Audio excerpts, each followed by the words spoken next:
ሰላም የእግዚአብሔር ቤተሰቦች እንደምን አላችሁ እንደምን አደራችሁ አሜን ያምላካችን የጌታችን የመድኃኒታችን የኢየሱስ ክርስቶስ ስሙ ከአጽናፍ እስከ አጽናፍ ከፀሐይ መውጫ እስከ ፀሐይ መጥለቂያ በፍጥረት አንደበት ሁሉ የተመሰገነ ይሁን።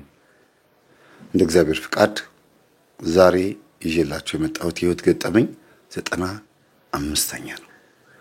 95ኛ የህይወት ገጠመኝ እጅግ በጣም ብዙ ትምህርት የምትማሩበት ነው። በተለይም ደግሞ ታሞ ከመማቀቅ አስቀድሞ መጠንቀቅ የሚለውን ሐሳብ ምንም እንኳን ከመታመም ጋር ባያገናኘውም የዛሬው ገጠመኝ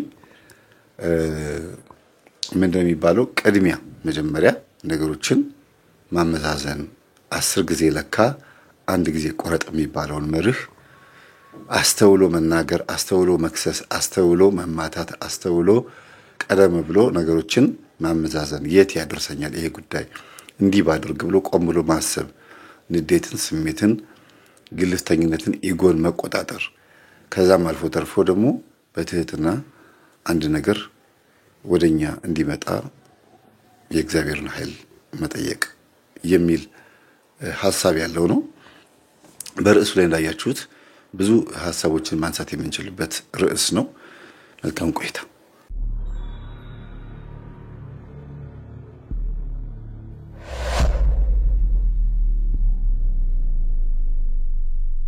እንግዲህ ታሪኩን እምጀምርላችሁ ከታሪኩ መጀመሪያ ባይሆንም ግን ጉዳዩ ወደኔ ከመጣበት ሰዓት ጀምሮ ልጀምርላችሁ። ምክንያቱም ወደ ኋላም ሄድ ብዬ አንዳንድ ነገሮችን ለማስተዋወስ የሚመች አካሄድ ስለሆነ ማለት ነው። የምክር አገልግሎት እየሰጠሁ ነበር። ቢሮ የምክር አገልግሎት እየሰጠሁኝ ስልክ ተደወለ። ስልኩን ግዴታ ማንሳት ነበርብኝ።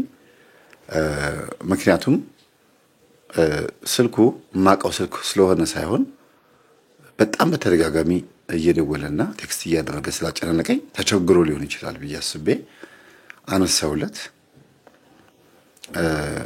አሁን የምክር አገልግሎት እየሰጠሁ ነው እና በኋላ ደውል ስለው እኔም ምክር አገልግሎት ያስፈልገኛል አለኝ።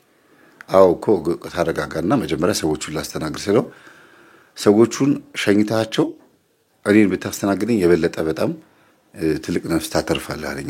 እኔ እጅ ላይ ያሉት ወይም ደግሞ እኔ አጠገብ ያሉት ሰዎች ምን አይነት ነፍስ እንዳላቸው የታየህና ነው ምንድነው የምታወራው አልኩትና በጣም በቃ የሚቆጣ ልጅ ነው። ኃይለኛ ነው። በኃይለኛ ነው የሚናገረው። ያለቅሳል። ወንድ ነው። ወንድ ደግሞ ሲያለቅስ አስቡት።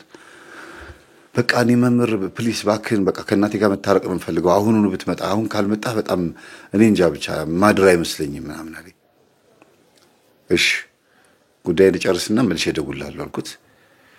ሰዎቹን እያናገርኳቸው በአንድ ሰዓት ውስጥ ቢያንስ 6 ጊዜ ደውሏል ካናገርኩት በኋላ እንኳን። ከዛ ስልኩን ብሎክ አደረኩትና ስጨርስ ደወልኩለት ምንም አያመጣም ብዬ። የት ነው ሰፈር አልኩት። ሰፈሬ እዚህ ቦታ ነው አለ። ሰፈሩን ነገረኝ። ያው ከተናገርኩኝ ትንሽ ይከብዳቸዋል ብዬ ነው። ብናገረውም ችግር የለውም። የአዲስ አበባ ውስጥ ቺቺኒያ የሚባለውን ሰፈር ታውቁታላችሁ። የዛ ሰፈር አለ የሚባል ወመኔ ሰው ነው። የዛሬ ነው ያርገውና ማለት ነው። ምንድነው እሱ አልኩት። በስልክ እየነገርኩህ ትመጣለህ። በስልክ እያወራሁህ ትመጣለህ። በራይ ተሳፍረን አለኝ። እሺ ብዬ ቢሮ ቆላልፌ ልወጣ ስል ሌላ የምክር አገልግሎት መምህር እየሰጠ ነው ብለዋቸው እዛ ቆማ እየጠበቀች ነው። ይቅርታ አሁን አስቸኳይ ጉዳይ ገጥሞኛል ልሄድ ነው አልኩት። በማርያም መምህር 1 ሰዓት ብቻ 1 ሰዓት ነው 1 ደቂቃ አልኩት። አይ በቃ ትንሽ ነው እኮ ብዙም እኮ አላናግርህም አለችኝ። እኮ እየወጣሁ ነው ተጣድፌ እየወጣሁ ነው። በዛ ላይ አልቀጠርኩሽም በቀጠሮ ነው መሆን ያለበት አልኳት። እና እንባዋ ባንዴ አቀረረ። በቃ እንዴ ሁላችሁም አጣዳፊ ነገር ይገጥማችኋል። እኔስ የራሴ ጉዳይስ እንዴት ነው ማድረግ ያለብኝ ብዬ ቆም ብዬ ሳናግራት እሺ በቃ ብላ በጣም ቅር ብሏት አንገቷን ደፍታ በቃ ስትሄድ አየኋት። በጣም አሳዘነችኝ። እሺ አሁን የምሄደው እንደዚህ አይነት ቦታ ነው እና ሰው ላናግር እየሄድኩኝ ነው። በስልክ እያወራሁ ነበር መሄድ የነበረብኝ። ቶሎ ከጨረሰልኝ መንገድ ላይ የሱን ስልክ ዘግቼ ካንቺ ጋር አወራለሁ ወይም ደግሞ ካንቺ ጋር እያወራሁ ሄጄ አሳጥረሽ ሐሳብሽን ትነግሪኝና መንገድ ላይ ተወርጃለሽ። ከዛ በመኪና ውስጥ ደግሞ ያናገርኩ መሄደው ሰው አለ መሄድበትን ጉዳይ ማለት ነው። ግዴታ መስማት ስላለብኝ ነው ስላት እሺ አለችኝ። ተመቻት። በቃ ነው ያልኩና ራይድ ተሳፈርኩኝ። እየሄድን ሐሳብሽን ንገሪኝ አልኳት።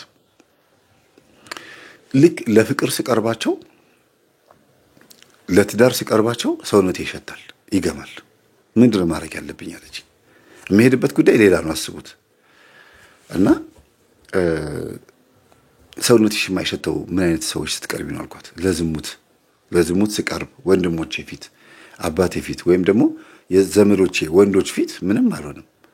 እኔን ለፍቅር የሚቀርቡኝ ወንዶች ትሸቻለሽ ነው የሚሉኝ። ከአንድም 2-3 ሰዎች አጋጥሞኛል። የተለያየ ሰፈር የሚኖሩ ለትዳር የሚጠይቁኝ ሰዎች እና ደግሞ እኔ የምወዳቸው የኔ በሆኑ ብዬ የምመኛቸው ባለ ትዳር ሆኖ ማገኛቸው ሄጄ ጨርሼ ደፍሬ እንደምንም የምጠይቃቸው ሰዎች እንደው የኔ ሰው በሆነ ብዬ የምጠይቃቸው ሰዎች ባለ ትዳር ሆኖ አገኛቸዋለሁና ምን አይነት ነገር ነው እኔ ላይ የተፈጠረው?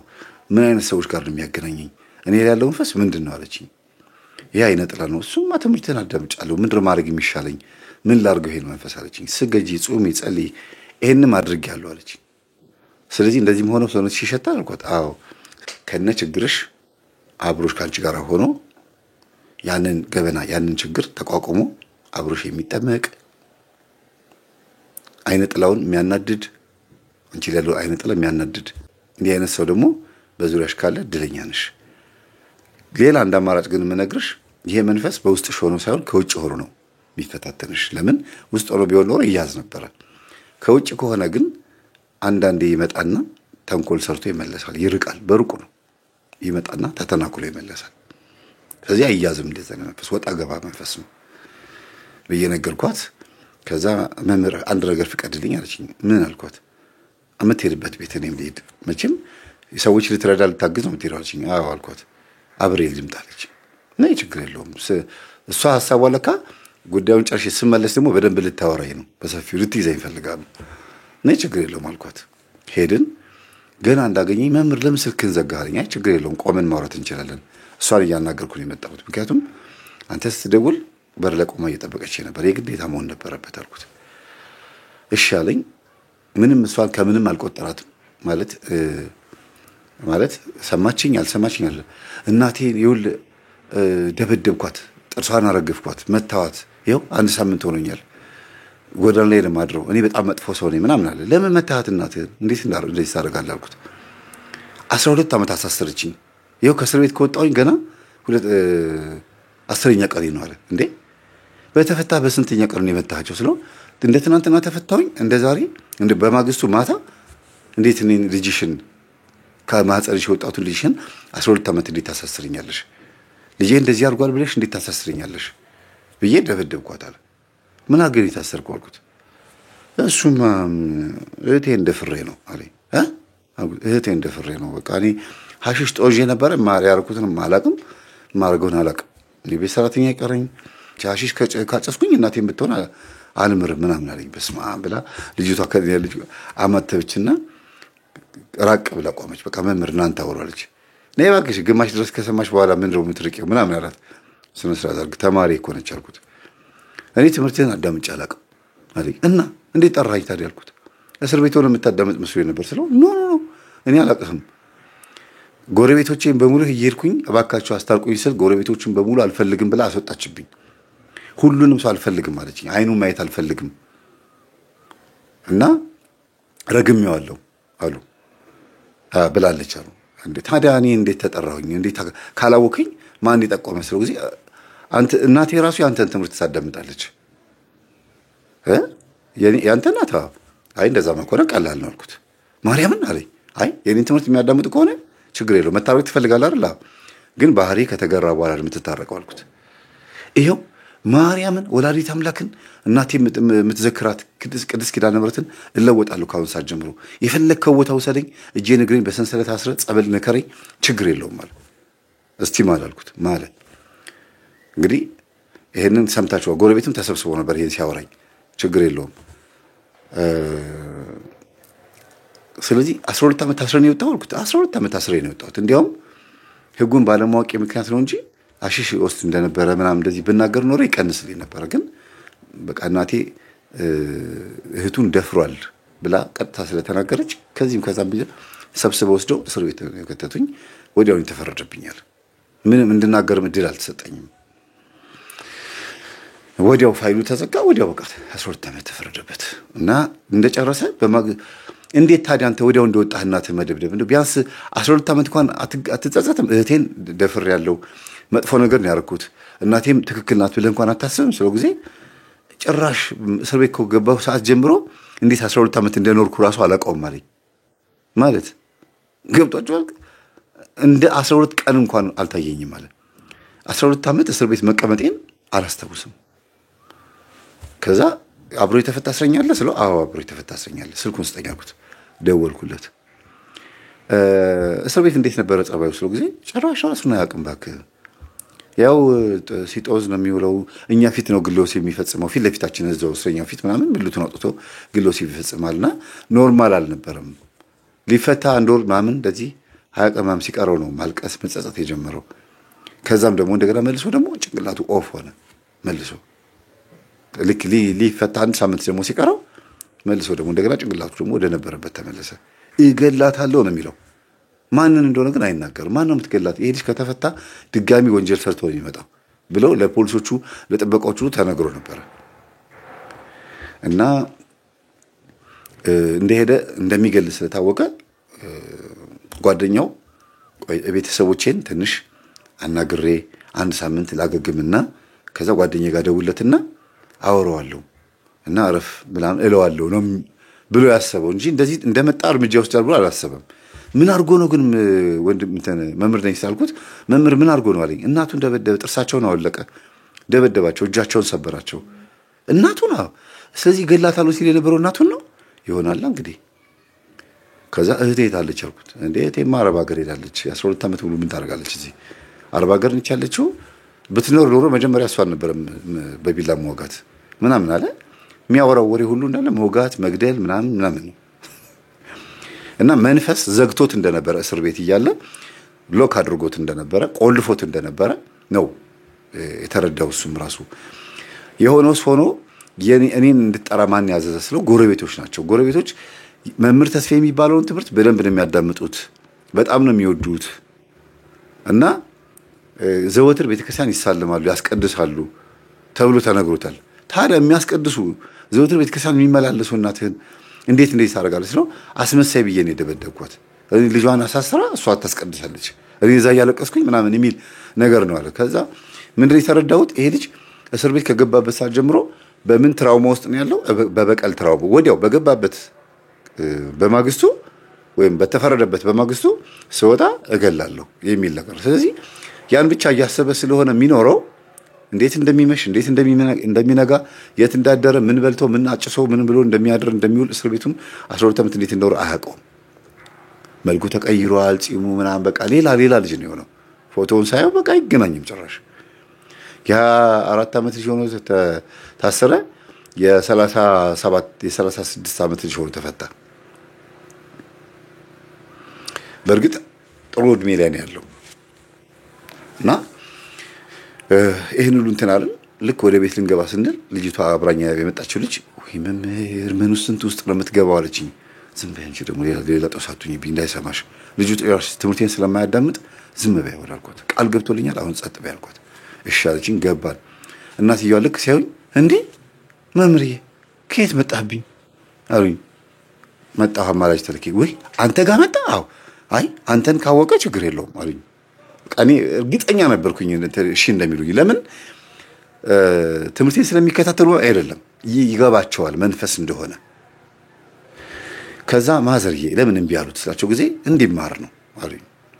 ከዛ እሱ አብሮን አልገባም በነገራችን ላይ እኔ ብቻ ነው የገባው፣ እኔና ልጅቷ እና ጎረቤት የገባ ነው። ከዛ አንድ ሴትዮ አላስችል ብሏቸው ለለለለ ብሎ ሲሉ ጊዜ ዘሎ ተንደርዶ ገባን። እሻለች አለ። አዎ እሺ ብላለች። እሺ ብለዋል እናትህ ግን ቅድመ ሁኔታ አዘጋጅተዋል አልኩኝ። አውቄ አላሉም እኮ እሳቸው። ከዛ ማዘር ጠቀስ አደረጉኝና ጎሽ አሉና አዎ ቅድመ ሁኔታ አለኝ አሉ። ማዘር የቅድመ ሁኔታ ምንድነው ያለው እሳቸው ጊዜ መጀመሪያ አንተ ተናገር አሉኝ። ምክንያቱም ድንገት ነው ያመጣሁባቸው። ቅድመ ሁኔታ ነግረውኛል ብዬ ያላሉኝን እንዳልከው ታስረ በሰንሰለት ታስረ ጸበል ትገባለህ። በሰንሰለት ባትታሰርም እንኳን ከጸበል ሳትወጣ 1 ወር ምናምን ትጠመቃለህ። እሺ ችግር የለውም በላሁን ሄድና ይቅር በሉኝ በላቸው። ጉልበት ስር ተንበርክኮ እማዬ ይቅርታ አድርጊልኝ ማለት። ከዛ አለቀሱና ልጄ ያሉት ይሄን ወረቀትን ካንብብ አሉት። ወረቀቱን ሰው ፊት እንዲያነብ እሳቸው ጥርሳቸው ወልቋል እኮ የፊት ጥርሳቸው ምን ብለው ይናገሩ። በጣም የሚያሳዝኑት በእውነት። እና ወረቀቱን ሲያነበው አለቀሰ፣ መሬት ላይ ተንደባለለ፣ አዘነ። በቃ ወይኔ እናቴን እንደዚህ ነበር ያሰብሽልኝ ለካ አለ። እሳቸው ከእስር ቤት እንደወጣ ልጄን እክሰዋለሁ፣ እህቱም ወንድሜን ይቅር ብየዋለሁ ብላ እዛ ሆና የኛ ትምህርት ተከታታይ ናት። እንዲያውም እሷ ነች እናቷ ጋር ደውላ እማዬ ይቅር በይው በቃ አንቺማ የተደፈርሽው አንቺ ይቅር ካልሽውማ እኔም ይቅር ብየዋለሁ ብለው እሳቸውም ይቅር ብለው መንፈሳዊ ሆነው መጾም መጸለይ መስገድ ጀምረው በትምህርታችን ተቀይረው ቅዱስ ቁርባን ተቀብለው ሲመጣ ቤቱን አወርሰዋለሁ ብለው እሷ የራሷን ቤት ሰርታ ጨርሳለች አረብ ሀገር በምትልከው ብር እና ቤቱን ሲመጣ አወርሰዋለሁ በስሙ አዙሬለታለሁ። ይሄን ቤት መሸጥ መለወጥ ይችላል እንደፈለገ ይሁን። 12 ዓመት ከአብራክ የወጣው ልጅ ማሳሰሬ ጥፋት ነው ሲሉ እሳቸው እንደ እናት ነው። ታዲያ ለኃጢያቱ አይደለም፣ ኃጢያቱ ከዚህ በላይ ይገባዋል እህቱ መድፈሩ። ግን ሐሺሽ ነው ያናወዘው።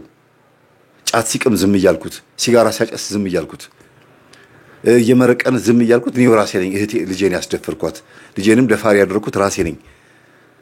ምክንያቱ ቃልቻ አውሊያ ምናምን ያመልኩ ነበረ እኚህ ሴትዮ። ሁሉ ነገር ሲገባቸው እህቱም ይቅርታ ያደረገችለት እማዬ ይሄ ልጅ እኔን የደፈረኝ በእኛ ቤት ውስጥ በሚመለከው ነገር ነው ወዶ አይደለም እስቲ አስቢው ብላ እናቷን አሳምና ነው። ከዛ ሄድ ሲናገሩ ኦኬ እማዬ ታመልኪ ነበር እንዴ ምናምን አለ። አዎ ምንድነው የምታመልኪው? ጨሌ። ምንድነው ጨሌ አለ። አቴቴ ጨሌ እኮ ማናት እሷ? እዚህ ቤት እኛ ቤት ውስጥ ነበረች፣ እኛ እያለን ሌላ ሰው ነበር እንዴ ምናምን አለ። ምንም አያውቅምና ይልጅ ቁጭ በላለንና 1 ሰዓት ተኩል ለ1 ሰዓት ከ30 ደቂቃ ያክል አስተማር ነው። ጎረቤትም እንዲማር ስለፈለኩ ነው ግቡ አልኳቸው። ወደ 11 ምናምን እናቶች መጡ፣ እህቶች፣ ሴቶች ምናምን። ሴት ብቻ ነው የመጣው ወንድ የለም። ምክንያቱም አጉል ሰዓት ነው የሄድኩት። ሁሉም ወንዶች ወደ ስራ ሄደዋል። የቤት እናቶች ናቸው የመጡትና ይላሉ እያስተማርኩኝ አውቄ ሆን ብዬ። እኚህ እናት ደስ ብሏቸዋል። ምክንያቱም በልጃቸው ሰበብ ማን እየተማረ ነው? አውሊያ ጨሌ ምናምን ያላቸው እናቶች እየተማሩ ነው። በአንድ ድንጋይ 3 ወፍ። 3 ያልኩት ምን እንደሆነ ይገባቸዋል በኋላ። አንደኛው ልጁ ነው፣ ሁለተኛው ጎረቤቶች ናቸው፣ ሶስተኛው ትምህርቱን ከጨረስኩ በኋላ በቃ ማልቀስ ቀንባው በቃ መቆጣጠር አቅቶት ወንድ ልጅ እንደዛ ሲያለቅስ አይቻልም። በጣም ብዙ ወንዶች ሲያለቅስ አይቻለሁ፣ ግን የዚህ ደግሞ ይብሳል። መቼም ሁሉም እንደዚህ ያልኳችሁ ነው ያለሁትና ሁሉም ብቻ የተለየ ለቅሶ ነው የሚያለቅሱትና ይሄ ልጅ ብድግ አለና እማዬ እኔ አንቺን ከጸበል እንደወጣሁኝ አግብቼ አስደስትሻለሁ ጊዜ እኔን አግባኝ አለች። አብራኝ የመጣችው ልጅ በስመ አብ ወወልድ ወመንፈስ ቅዱስ። አንቺ ምን አስቸኮለሽ አልኩት። መምህርዬ እኔ ከዚህ ቤት አልወጣም፣ ይሄ ልጅ ሚስት የለውም ምን የለውም እንደተፈታ ነው፣ እኔን አግባኝ አለች። የነገርሽኝ ጉዳይስ ገና መች ተፈታለች? ችግርሽ አብረን መቼም አይጠየፈኝም አለች። ምንድነው ምን ችግር አለብሽ አላት። አይ አይጠየፍም ማለት መልክ አይተህ እንዴ መልክማ ቆንጆ ነሽ፣ ግን ሌላ ችግርሽ ምንድነው አላት። ቆይ እሱን ችግር የለውም እናወራለን ምናምን አልኩትና ከዛ ኖ አይ በጣም ቆንጆ ናት፣ ድፍረቷን ወድጄላታለሁ። ሴት ልጅ በዚህ ልክ ባታወራም ድፍረቷን ወድጄላታለሁ፣ ግን እዚህ ሁሉ እናቶች ፊት ነው ችግሯን ትናገር፣ ከዛ በኋላ እኔ እወስናለሁ አለ። አይሆንም በሰው ፊት አይሆንም አልኩት። ከዛ እሷ ራሷ ተናገረች። እኔ የደበኩላትን እንግዲህ መምህር ከደበክ አይሆንም እያልክ ነው፣ እኔ ግን እናገራለሁ። በሰው ፊት ያልተገለጠ ለብቻ የሚሆን ነገር የለም፣ ለብቻ አይቀበለኝም። ስለዚህ አንደኛም እማማ እንዲጸልዩልኝ ነው። እርሶ ቆራቢ አይደለሁ፣ የመምህር ተስፋዬ ተማሪ አይደለሁ፣ በቃ ባይሆን እንኳን ይጸልዩልኝ አለቻቸው። እሺ ልጄ ችኮላሽ እኛ የምናወራው ሌላ ነገር ሆነ፣ እንደው ብድግ ብለሽ እኔን አግባኝ ስትይ ጊዜ ምን ያህል ትዳር አዎ በጣም ነው ትዳር የምፈልገው፣ እንዲህ ቆንጆ ልጅ በዚህ ልክ ተንሰፍስፋ አታውቅም ሲባል ችግሬን የማውቀው ራሴ ነኝ ምናምን ብላ አለቀሰች። በቃ በእውነት እኔን አስለቀሰችኝ። የዛን ጊዜ አሳዘነችኝ፣ ተናገረች። ያን የነገርኳችሁን እኔ ለዝሙት ሲሆን ለዝሙት ስቀርባቸው ሰውነቴ አይሸትም፣ ለስሜቴ ስቀርባቸው ሰውነቴ አይሸትም። ለፍቅርና ለትዳር ግን የሚሆነኝን ሰው ስመርጥ ግን ሰውነቴ ይሸታል፣ ትሸቻለሽ ይሉኛል። ይሄ ነው ትልቁ ችግሬ። ማግባት ፈልጌ እድሜ እንደዚህ እየሄደብኝ ነው፣ ግራ ገብቶኛል አለች። እና ወደ 28 ምናምን ዓመት ሆኗታል እድሜዋ 29 ምናምን ትሆናለች። እሷ ማግባት የምትፈልገው ገና በ20 ዓመቷ ነበር የትዳር ፍላጎቷ። በጣም ስለጓጓችለት አጅሬው በደንብ አጎ ነው እንደዚያ ነገር ውስጥ የከተታትና በቃ እኔ ግራ ገባኝ። የቤተሰብ ዛር ነው ምንድነው? በቃ እኔ ሞከርኩ ብዙ ነገር እንግዲህ እያወራን ነበር የመጣነው በመኪና ውስጥና አልጨረስንም ወሬያችንን እና ከነዚህ ከነገርኳቸው መፍትሄዎች ውስጥ አንዱ ሊሆን ይችላል ምናምን አልኳት። ያ የነገርኳትን ነገር መምህርም አሁን እየመጣሁኝ ያማከረኝ ይሄን ነው እንደዚህ ይሆን ይችላል ምናምን አለችኝ። በተጨማሪ እዛውም ህዝብ ፊት ምናልባት ደግሞ የፍቅር ጥያቄ ጠይቆሽ እምቢ ብለሽው ሄዶ ያስደግምብሽ ይኖራል። የኔ መሆን ካልቻለች የማንም እንዳትሆን ካለ ያግማማሻል። ያው የግማግም መንፈስ ያው ሰይጣን ሁሉ ግማግም ነው፣ ቆሻሻ ነው። ግን እንዲህ አይነት ባህሪ ያለው ይሄ የሚያገማ የሚያሸት አንዳንዱን ወረኛ ለፍላፊ ያደርገዋል፣ አንዳንዱን ተሳዳቢ ያደርገዋል፣ አንዳንዱን ደግሞ እንደዚህ እንዲሸት ያደርገዋል። ሌላውን ደግሞ ዝም ቤት ውስጥ ተደብቆ ጨለማ ክፍል ውስጥ እንዲቀመጥ የማድረግ ባህሪ ያለው፣ ሌላውን ደግሞ ወጥቶ አለሌ እንዲሆን ሰካራም፣ አጫሽ፣ ቃሚ ምናምን እንዲሆን ያደርገዋል። እና ባህሪው ይለያያል። ያንቺ ደግሞ ምናልባት ያስቀየምሽው ሰው ካለ ማምሳው ጊዜ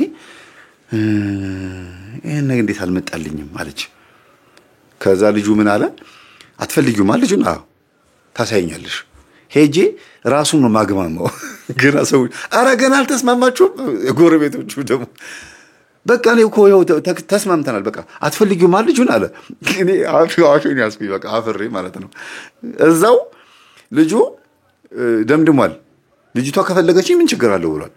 እንኳንም ከመምህር ጋር መጣሽ፣ እንኳንም እፈልግሃለሁ ስትዩ እንኳንም ሂጂ ወደ ቤትሽ አላለ፣ እንኳንም በመኪና ይዞሽ መጣ፣ እንኳንም እሺ ያልሽው እያለ ነው በቃ የሚናገረውና ኧረ ቆይ መጀመሪያ እስቲ ተስማሙ ሁለታችሁ ሲባል ጊዜ አይ የመምህር ተማሪ ከሆነች እቀበላታለሁ፣ እናቴም ትምህርቱን ስለምታዳምጥ ለቁርባን የሚያበቃ ትምህርት ከሆነ ችግር የለውም፣ እኔ ራሴ እቀየራለሁ፣ አሁን ብዙ ነገር አስጠልቶኛል ምናምን አለ።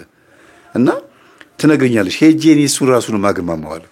እንደዚህ ብሎ ነገር የለም እኔ ትምህርት ውስጥ አልኩት። ገና ስላልገባህ ነው።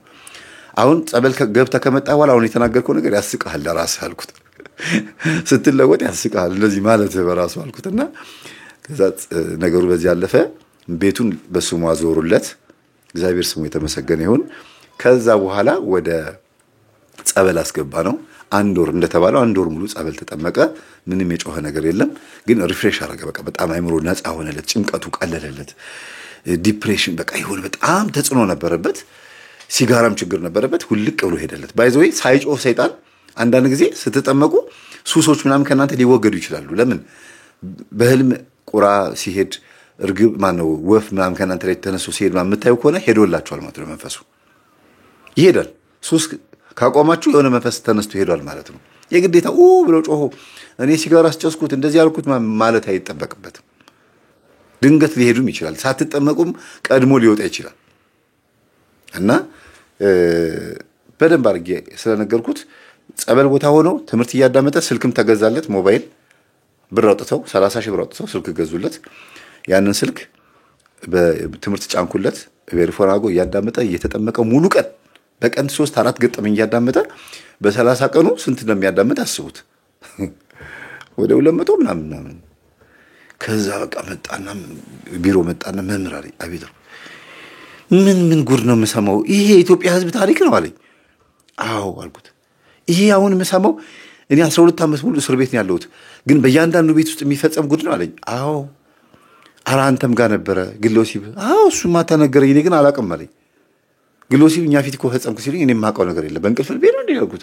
እኔ አላረኩም እላቸዋለሁ አለ። በእንቅልፍ ልቡ የሚያደርግ ነው የሚመስለው። የእውነት እንዳደረገ ራሱ አያስታውሰውም። ስንት በቀን 3-4 ግሎሲብ ይፈጽማል።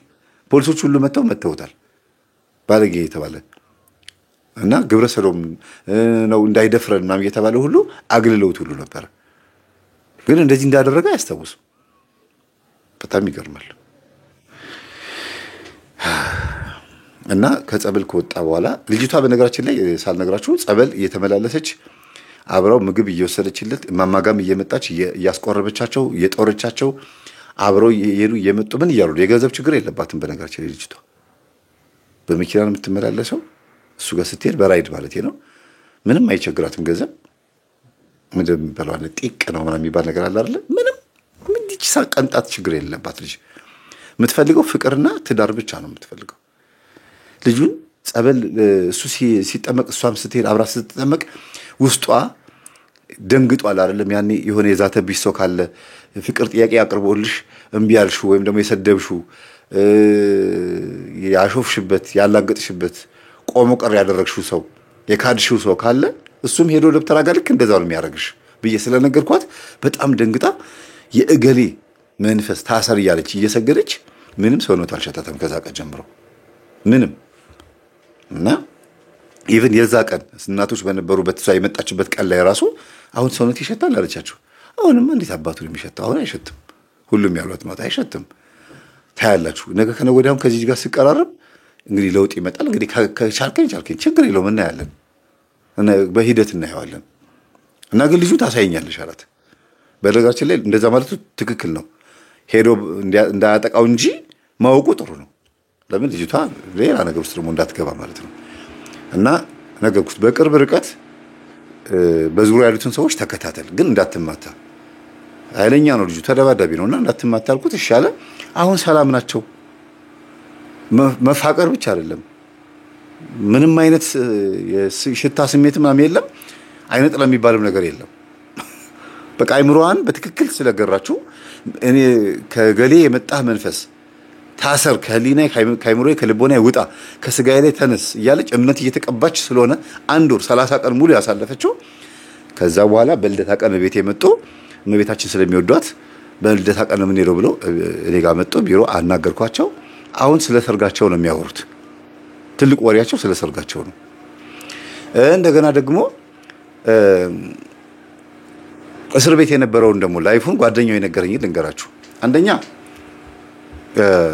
እስር ቤት ውስጥ ሆኖ ያው እንደማንኛውም እስረኛ ዜና የቴሌቪዥን ዜና ያዳምጣሉ፣ ከዛ ይገባሉ፣ ስፖርት ፑሻፕ ምናምን መስራት፣ ይሄ እዛ ውስጥ የእስረኞች ውስጥ ያለውን ጉዳይ እንዳለ ሆኖ የጥበባት ምናምን የሚለው ነገር እንዳለ ሆኖ ብዙ ጊዜ ግን በጣም ይመሰጣል። ተመስጦ በቃ ኮርኒሱ ላይ ተኝቶ ማፍጠጥ ይወዳል።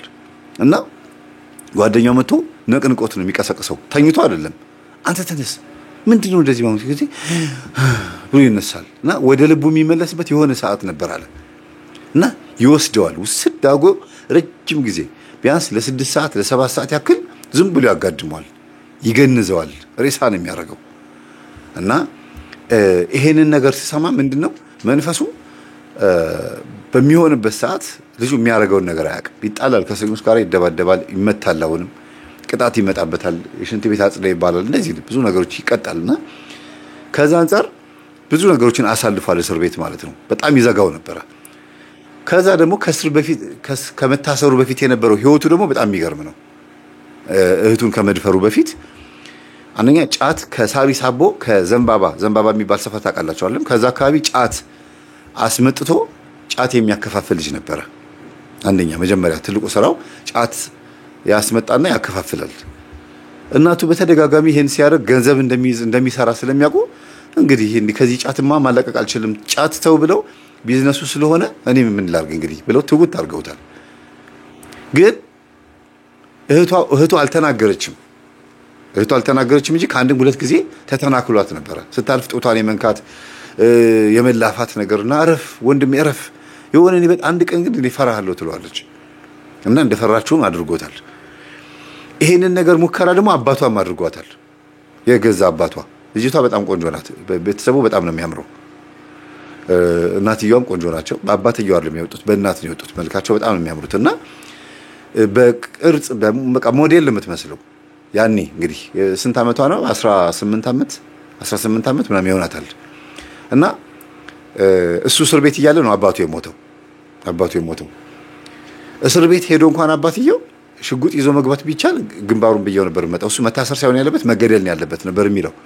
ግን አባትየው እንደዚህ አይነት ነገር እየተናገረ ግን አባትየው ራሱ ደፋሪ ነበር። ልጅቷን ሞክሯታል፣ ታግሏታል። ግን ልጅቷ ምንድነው የምትለው? ጠጥቶ ነው አባቴ፣ ሰክሮ ነው፣ ሲሰክር የሚያደርገውን አያውቅም ነው ያለችው። በእርግጥም እንደዛ ነው የሚሉት እናትየው። ባለቤቴ ሲጠጣ የሚያደርገው ነገር ምን አንስቶ ምን እንዳደረገ ማታ ምን እንደተሳደበ ምን እንዳደረገ ምንም የሚያውቀው ነገር የለም። ጠዋት ሲነጋ ለብቻው አባትየው ጋር ሄዳ አባዬ ማታ ምንድን ያደረከው? ለምን ነው እንደዚህ የምታደርገው? ስለ ጊዜ ምን አደረኩኝ ያ እባክሽ ተያትሽ ውሸታም እናትሽ ይላል። እሷን ምን እንዳደረጋት አታውቅምና ምንድን ያረከኝ እኔን ስትለው ምን አረኩሽ ምንድን ያረኩሽ አቺ አይ በቃ ተው ትላለች ተናገሪ ማን ብሎ ንቃው በጥፊ ይመታታል ምንም አላረከኝም በቃ ብሬን የወሰድክብኝ ብር አምጪ ብለህ ብሬን የወሰድክብኝ ብላ ትቀይሯለች አውቃ እንደታገላት ምናምን ሊደፍራት እንደነበረ ምናምን ከተናገረች ራሱን ይጣላል ለምን ሲነጋ ይጸጸታል በጣም ነው የሚያፍረው በቃ እንደዚህ አርገህ ነበር እኮ ሰክረህ መተህ እኮ ዘው ብለህ ጎረቤት ገብተህ የሰው ሚስት እኮ ንቅ አርገህ ፈነከቱህ እኮ ለምን ተፈነከትኩት ብሎ ጧት ይጠይቃል ምንድነው ብሎ እንደዚህ ሲያደርጉ ያሟልና ታሽጓል ማታ ምን ግርግር እንደተነሳ እንኳን አያውቅም ዘሎ የሰው ሚስት ንቅ ያደርጋል ከዛ ጎረቤት ሄዱ ይቅርታ አድርጉልኝ እኔ ምን እንዳረኩኝ አላውቅም ሲሉ ኧረ በእናትህ ነው እንዴ ይሉታል ባልየው ቅናት ስላለበት እንጂ እውነት ይሄ መረታ ያቀተም ቀላል ነው እንዴት ባል እያለ የኔ ፍቅር ብሎ ሊተዘሉ ሄዶ ሚስት ያቅፋል በጣም ነው አይደል አይደረግም ግን መንፈስ ነው በጣም የሚገርም ነው አሁን የአባታቸው መንፈስ ግን ወደ ማን ተላለፈ ወደ ልጅቷ ላይ ለማን ተላለፈም እንግዲህ አይ ዶንት ኖ ያላቀም ልጁ ላይ ግን ተላልፏል በደንብ እንዴት ብትሉ ያደረገው ላይ አቅም ልጁ ይዘጋዋል ረጅም ሰዓት ምን እንደሚያደርግ ያቅም ተናዶ ሰው በጩቤ መቀመጫ ከወጋ በኋላ ጥርስ ካረገፈ በኋላ ከታሰረ በኋላ ምናምን ነው ብዙ ነገር የሚያቀው በተደጋጋሚ እኮ ይታሰራል የመጨረሻ ጊዜ ነው 12 ዓመት የታሰረው እንጂ 6 ወር 1 ዓመት እንደገና ደግሞ 1 ወር ምናምን ይታሰራል በጸብ ምክንያት ይሄ ለመደ ነገር ነው እና እርምጃ ከወሰደ በኋላ ነው እስር ቤት ሆኖ ምን ሆኜ ነው እንዲያውም አንድ ጊዜ ምን አለኛሉ 6 ወር የታሰረበት ጊዜ እናቱ ምሳ ይዞ ሲሄዱ ምን አርጌ ነው ግን የገባሁት አላት ከዛ አንተ ልጅ ምን እንዳደረክ አታውቅም አይ ያባቱ ቢጤ ያባትሽ እንት እኮ ነው አለችው ያባትሽ እንት ማለት እንደ አባት ነው የወጣው ማለት ነው ያባት ዘር ማለት ነው እና ምን አርጌ ነው ንገርኛል ተጣልተህ ነው ከሰው ጋር በቃ ከሰው ጋር ተጣላ ጎዳ የሰው ነው ጎዳ በጣም ከባድ ነገር የፈጠርከው እንዲያውም በ6 ወር መገላገላቸው ወጌሻ ወስደን እጁ ታስሮ በፋሻ ምናምን ተሰብሮ ኮሩ የሰው እጅ ሰብሮ ከማንን የመታውታል እገሌን የመታው አንተ ልጅ እየቀለድክ ነው አለችው እንደዚህ ብሎ ሲናገር ፖሊሱ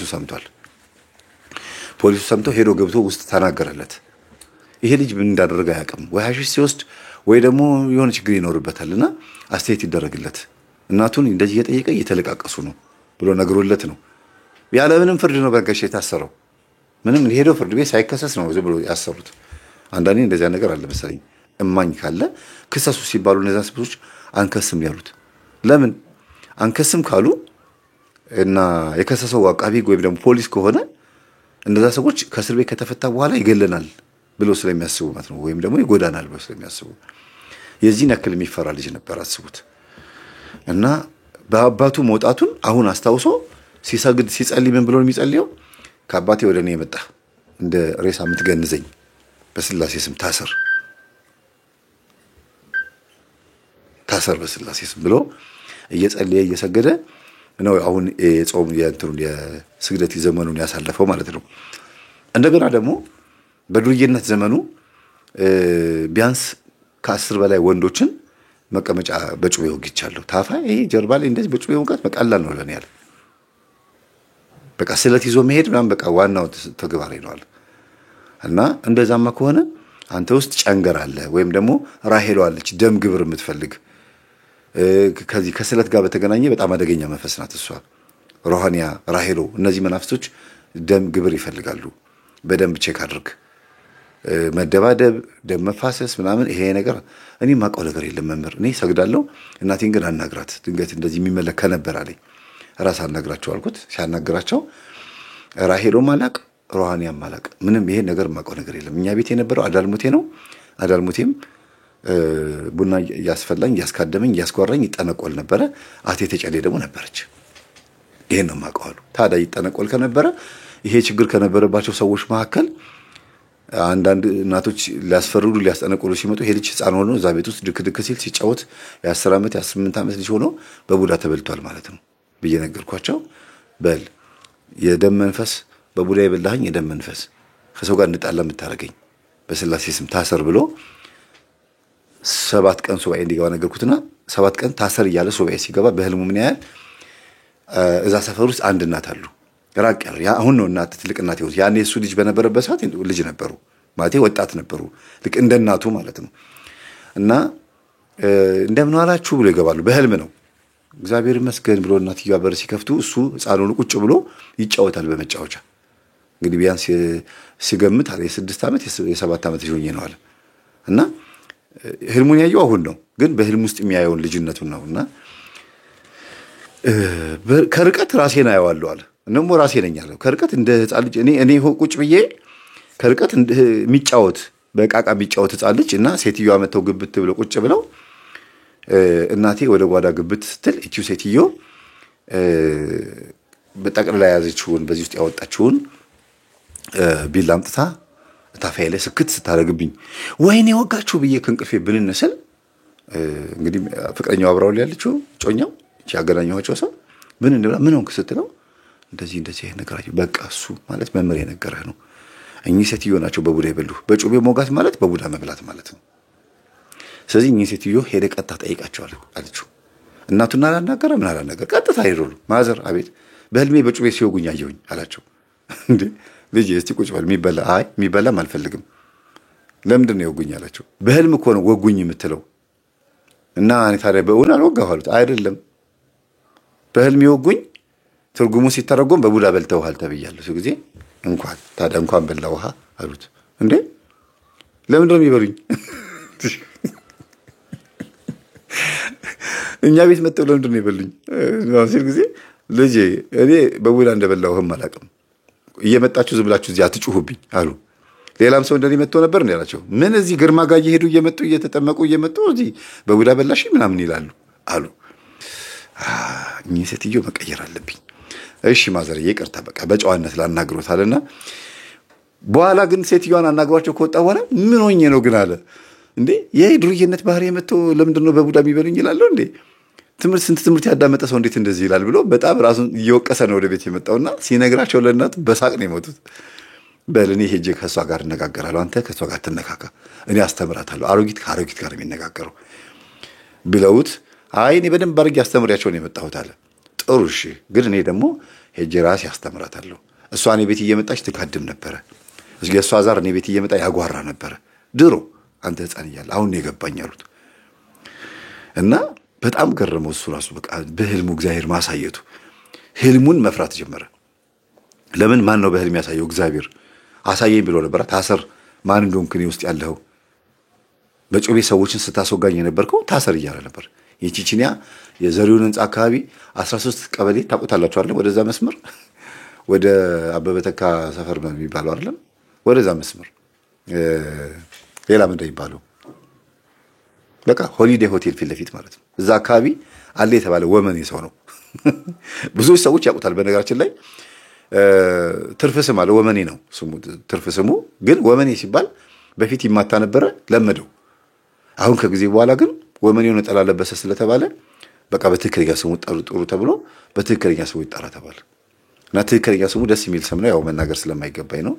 ለሞራሉ ሲባል ኦልሬዲ እሱ ራሱ ገብቶ ኮሜንት ላይ ስሙ ሊጽፍ ይችላል። ስሙን ከጻፈ ፒን አረጋዋለሁ፣ ፒን ሜሴጅ አረጋዋለሁ፣ ከላይ አረጋዋለሁ። እና እኚህ ሴትዮ ከእናትየው ጋር ተቀራረቡ። ከ15 ቀን ነው ምናምን በኋላ ከ15 ቀን ምናምን በኋላ ጠሩት። እናትየው የራሱ እናት በቤት ሲሄድ ሁለቱም ነጭ በነጭ ለብሰው ቁጭ ብለዋል። ማዘር ቆርቦ ነው አላቸው። አዎ እንዴ በአንድ ጊዜ እንደዚህ ይቻላል? እንዴ ያለ ይቻላል፣ ምንም ችግር የለውም። ንስሐ አባት ከፈቀደልን በቃ ተብሎ ንስሐ ገቡ፣ ኃጢአታቸውን ተናገሩ። ከዛ በኋላ ቄደር ተጠመቁ። ቀኖናቸውን ሲጨርሱ ቅዱስ ቁርባን ተቀበሉ። መቼ እንደሚሞቱ ምን ይታወቃል ተባለ። እሱማ ልክ ነው ገርሞት ሄዶ ጉልበት ሳመ። ያው ትምህርት ስለሰማ ማለት ነው። ቅዱስ ቁርባን የተቀበለ ሰው ስታገኙ ጉልበት ሳሙ። እሺ በእውነት ትህትናችሁ በራሱ የነዛ ሰዎች በረከት ያድርባቸዋል። ቅዱስ ቁርባኑ ኃይል ለእናንተም በጸጋ ትካፈላላችሁ። በጣም ትልቅ እንትን አለው፣ ትርጉም አለው። ለዚህ ነው የረገጡት ካህን የረገጠው አፈርና የቆረበ ሰው የነካበት ያስተረፈው ምግብ አንዳንድ ሰዎች በመብላት የሚያምኑት የቆረበ ሰው ያስተረፈውና ካህን የረገጠው የዛሬን ያርገውና ዛሬም ቢሆን እምነቱ አለ እኮ ገጠር ላይ ግን የዛሬን ያርገውና ድሮ ካህን የረገጠው አፈር ይሳብ ነበር፣ ጉልበቱ ይሳብ ነበር። በጣም በጣም ትልቅ ክብር ነበራቸው። እንደ ዛሬ እንደ ቲማቲም ረክሷል ክህነቱ ሳይሆን የረከሰው ክህነቱን የተሸከሙት ሰዎች ግማሾቹን በየመንገዱ ሲለምኑ ታያቸዋላችሁ። ካህን እንደዛ መለመን አልነበረበትም፣ መታገዝ ነበረበት፣ መረዳት ነበረበት። የክህነት ማድረግ ያለው ሰው ልክ እንደ ሌዋውያን ወገኖች ከህዝቡ አስራት በኩራት እየመጣ መታገዝ መረዳት ነበረባቸው። ቀጥሎ ደግሞ ሰካራም ሆኖ በየመጠጥ ቤቱ ይታያሉ። እነሱንም መገሰጽና እንደው ቢያንስ ሀይ የሚላቸው ሰው መኖር ነበረበት። በድብትርና ውስጥ የምናያቸዋለን። እነሱም ሀይ መባል ነበረባቸው። ቤተክርስቲያን የሆነ ነገር ማለት ነበረባት። ሌላው በዘረኝነት ውስጥ የምታያቸው ካህናት አሉ። ብቻ ክህነት በብዙ ነገር ውስጥ ረክሷል። ግን ክህነቱ በራሱ ሳይሆን የረከሰው ክህነቱን የተቀበለው ሰው ያረከሰው። እግዚአብሔር ይቅር ይበለን፣ የትንቢት መፈጸሚያ ከመሆን ያድነን። በመነኮሳትም በካህናትም ላይ ያለው የእግዚአብሔር መንፈስ አይነሳባቸው። መንፈሱ ይርዳቸው፣ የእግዚአብሔር መንፈስ ይርዳቸው። የቅድስት የነቢይት ሳቤላ ትንቢት የሚፈጸምበት ዘመን ስለሆነ ምንም ማድረግ አይቻልም። 9 ፀሐዮችን ያዩ ሰዎች መጡ። 9ኛዋ ፀሐይ አሁን ያለንበት ዘመን ትንቢት ነው እና ደም የለበሰች ጥቁር የሆነች ፀሐይ ነበር የወጣችው።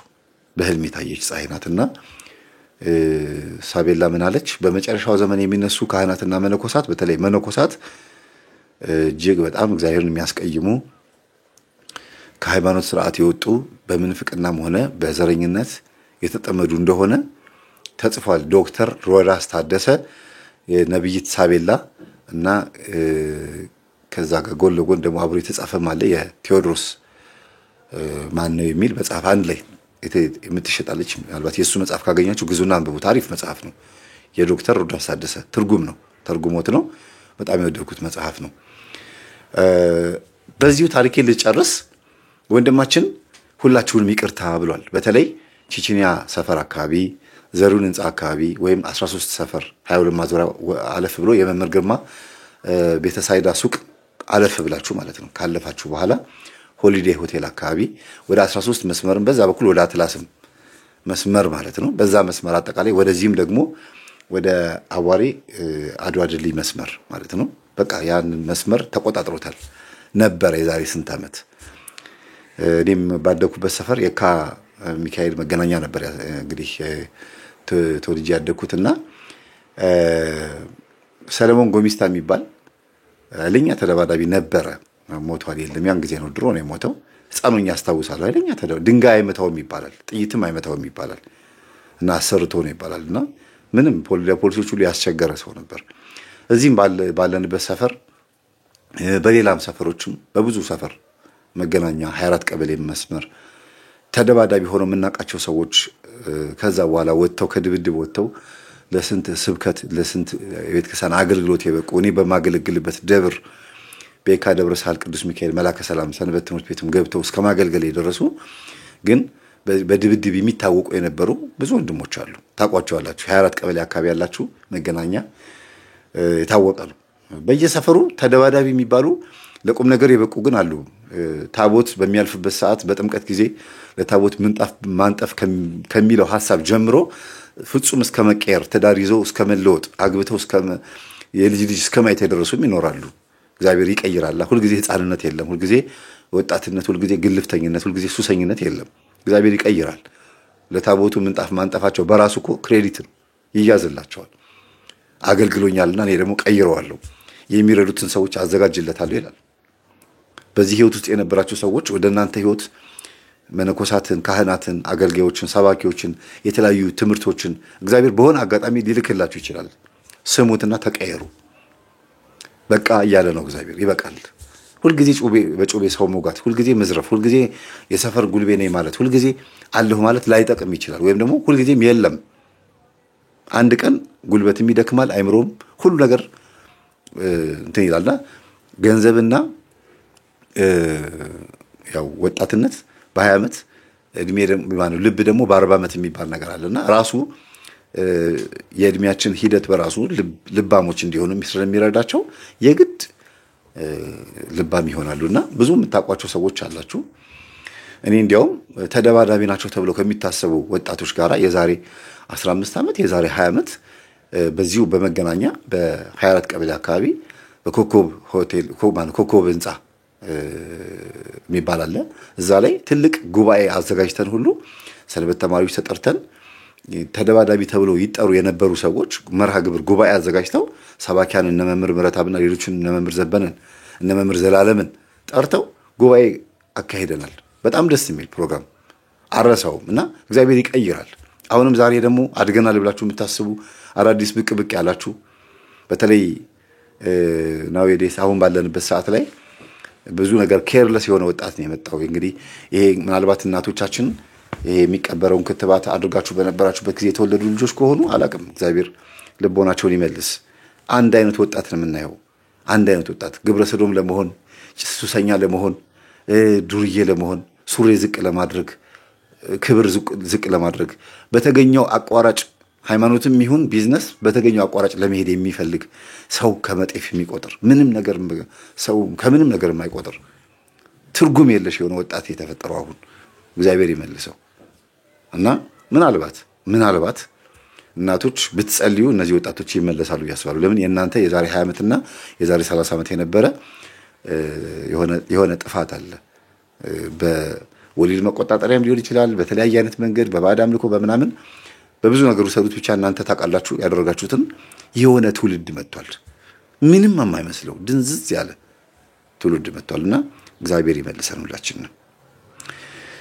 በአንድም በሌላ መንገድ እግዚአብሔር ይናገራል፣ የሰው ልጅ ግን አያስተውልም ይላል መጽሐፈ ኢዮብ ምዕራፍ 33 ቁጥር 14 ላይ። እግዚአብሔር በዚህ ነገር ያስተማራችሁ ሰዎች እድለኞች ናችሁ። እኔም ያስተምራል ብዬ ያመጣሁትን ይሄን ትምህርት አዳምጣችሁ እንድትለወጡ እመኛለሁ። ሰላም ሁኑ።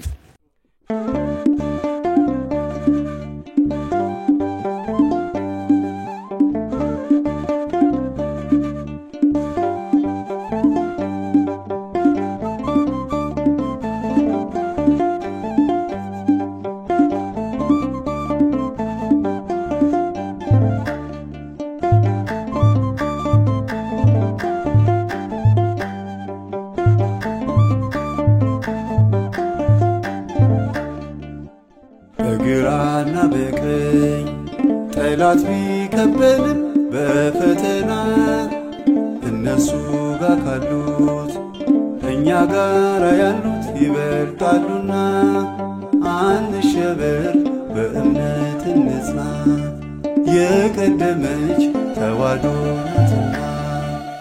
በግራና በቀኝ ጠላት ቢከበንም በፈተና እነሱ ጋር ካሉት እኛ ጋር ያሉት ይበልጣሉና አንሸበር በእምነት እንጽና የቀደመች ተዋሕዶ ናትና። በግራና በቀኝ ጠላት ቢከበንም በፈተና እነሱ ጋር ካሉት እኛ ጋር ያሉት ይበልጣሉና አንሸበር በእምነት እንጽና የቀደመች ተዋሕዶ ናትና።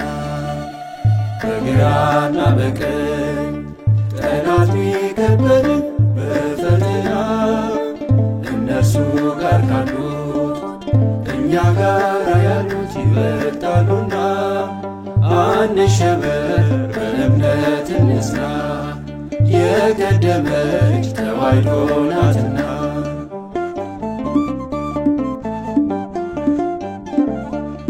በተዋሕዶ በደሙ ገዝቶናል፣ በተዋሕዶ ሕይወት አግኝተናል፣ በተዋሕዶ ድንግልን ሰጥቶናል፣ በተዋሕዶ ዘላለም ከብረናል።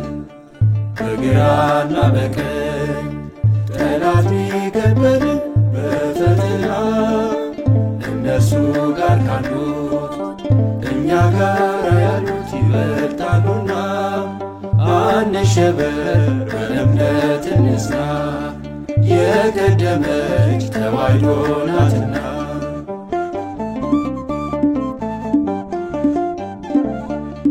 በተዋሕዶ ሰላማችን ነግሶ በተዋሕዶ ገዳያችን ሞተ፣ በተዋሕዶ ጨለማው ተገፎ በተዋሕዶ ጠላት ራቆተ። በግራና በቀኝ ጠላት ቢከበንም በፈተና እነርሱ ጋር ካሉት እኛ ጋር ያሉት ይበልጣሉና አንሸበር በእምነት እንጽና የቀደመች ተዋሕዶ ናትና።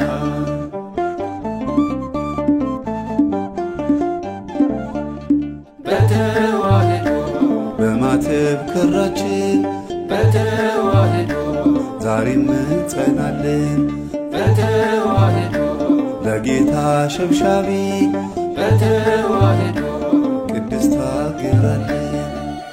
በግራና በቀኝ ጠላት ቢከበንም በፈተና እነርሱ ጋር ካሉት እኛ ጋር ያሉት ይበልጣሉና አንሸበር በእምነት እንጽና የቀደመች ተዋሕዶ ናትና።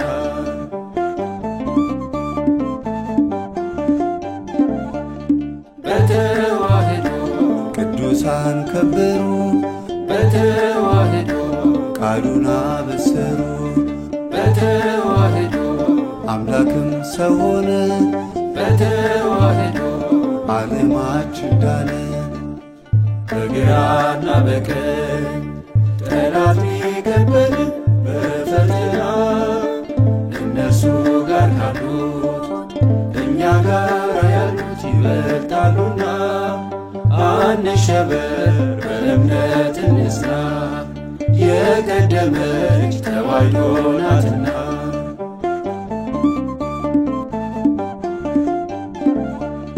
በተዋሕዶ እግዚአብሔርን መፍራት በተዋሕዶ ከገድል ተማርን በተዋሕዶ በፍቅር ዝምታ በተዋሕዶ ጌታ ያውቃላልን።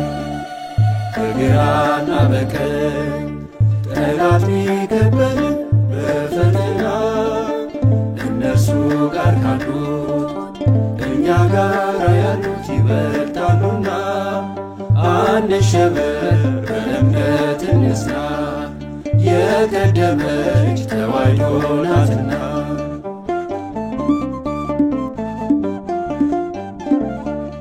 በተዋሕዶ አግዕዝ ሆካዕብ በተዋሕዶ መልእክተ ዮሐንስ በተዋሕዶ ጥበብ ተሸመተ በተዋሕዶ አንድምታ ሲነግስ። በግራና በቀኝ ጠላት ቢከበንም በፈተና እነርሱ ጋር ካሉት እኛ ጋር ያሉት ይበልጣሉና አንሸበር በእምነት እንጽና የቀደመች ተዋሕዶ ናትና። በግራና በቀኝ ጠላት ቢከበንም በፈተና እነርሱ ጋር ካሉት እኛ ጋር ያሉት ይበልጣሉና አንሸበር በእምነት እንጽና የቀደመች ተዋሕዶ ናትና። ሁለተኛ ነገሥት ምዕራፍ 6 ቁጥር 16 ላይ እኛ ጋራ ያሉት እነሱ ጋር ካሉት ይበልጣሉና አትፍራ፣ አትፍሩ፣ አንፍራ ይላል። ስለዚህ በሃይማኖታችን ድርድር የለም።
እግዚአብሔር አምላክ ሀገራችንን ሰላም ያርግልን አሜን እግዚአብሔር አምላክ ሀገራችን ኢትዮጵያን ይጠብቅልን የቅዱሳን አምላክ በረከታቸው ረድኤታቸው ይድረስብን ኢትዮጵያ ሀገርን በሰላም ያርግልን ህዝቦቿን ይጠብቅልን አገሬን በጣም ወዳታለሁ ኢትዮጵያን ትኖርልኝ ለዘላለም በተለይ ተዋህዶ እንዬ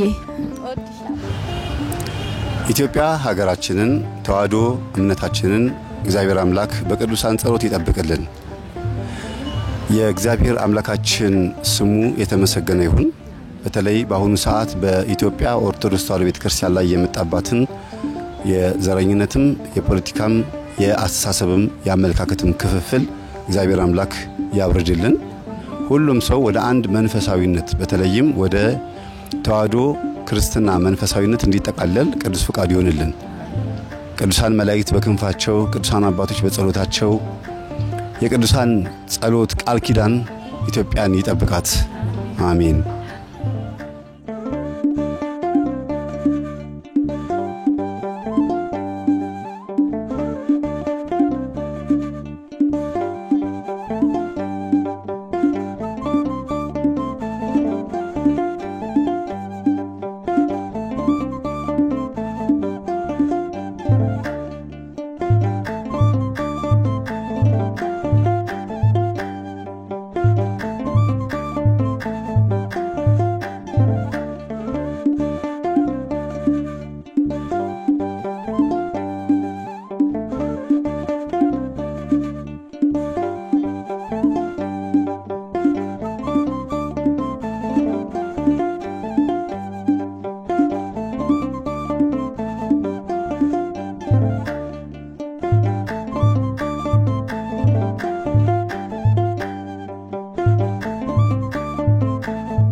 Thank you.